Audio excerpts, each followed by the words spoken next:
Teacher जिन से पूछते हैं, राजकुमार क्या आपको पता है कि चावल कहाँ से आते हैं? जिन कहता है, मजाक मत कीजिए, इतनी साधारण सी बात तो मुझे पता होगी ही, चावल जमीन से आते हैं। भले ही मैं राजकुमार हूँ पर इतनी तो आम जानकारी मुझे है ही।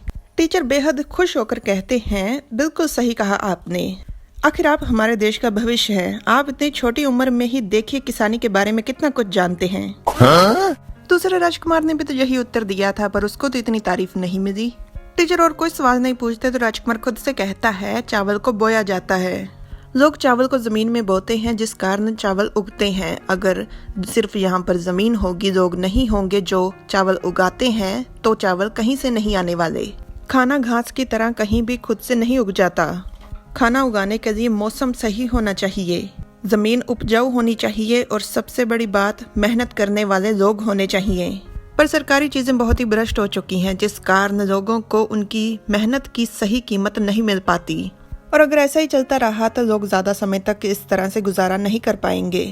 तो या फिर उन्हें खेती छोड़नी पड़ेगी या फिर युद्ध करना पड़ेगा। दोनों ही हालातों में कोई भी व्यक्ति चावल नहीं उगाएगा और हमें चावल नहीं मिलेंगे।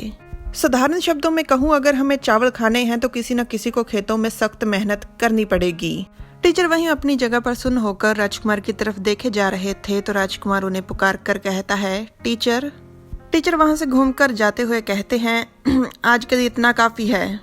टीचर के जाने के बाद राजकुमार भी वापस लौटने वाले होते हैं। राजकुमार के पास से गुजरते हुए दूसरा राजकुमार कहता है, तुम्हारी दूरदृष्टि सच में सराहना योग्य है।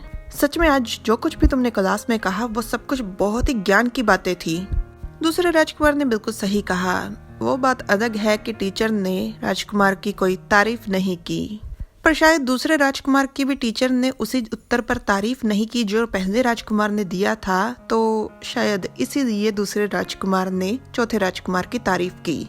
Like, share, subscribe, comment. Thanks for watching.